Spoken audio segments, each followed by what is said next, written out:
hoje em dia a gente estava falando aqui sobre essa parte de humanizar, né? A felicidade, né? Que o paciente, a hora que ele levanta, ele vê o sorriso dele. Eu vejo muito aquilo que você posta em relação ao paciente chegar a chorar, a se emocionar. Por quê? A gente estava falando aqui, você deu um exemplo de um rapaz que falou assim, olha, eu nunca aprendi a nadar, eu tinha medo, né? Porque vai que cai minha dentadura e tal, alguma coisa assim. E tem muita gente que até hoje, às vezes, ela não consegue mastigar um bife por conta dessa falta de dente também, né?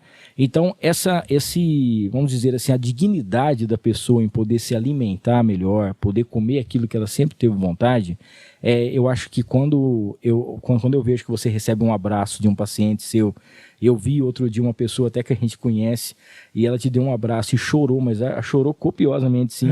E eu falei, cara, que emoção que deve ser, né, a sensação da pessoa realmente ter resgatado a dignidade dela, vamos dizer assim. Cara, o que eu penso pela minha profissão, o financeiro é gostoso, é bacana, mas você poder entregar e você vê essa emoção do paciente, você vê que você devolveu uma coisa que ele queria muito, um sonho que ele tinha, cara, é muito mais gostoso do que o que ele vai pagar pelo tratamento.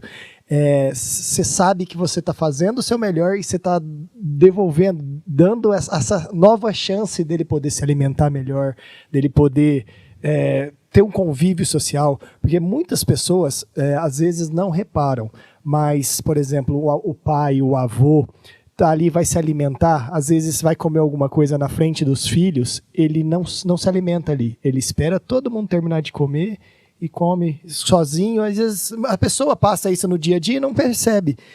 Aí a hora que você leva esse paciente, ele chega até você e ele conta, o filho ou o pai, ele se sente um pouco culpado, assim, o filho ou o marido. Mas, por que você não come na frente? Porque eu não consigo me alimentar, eu não consigo triturar esse alimento, eu não consigo, eu tenho medo da minha ponte cair na sua frente, você ficar com vergonha, ficar com nojo, alguma coisa.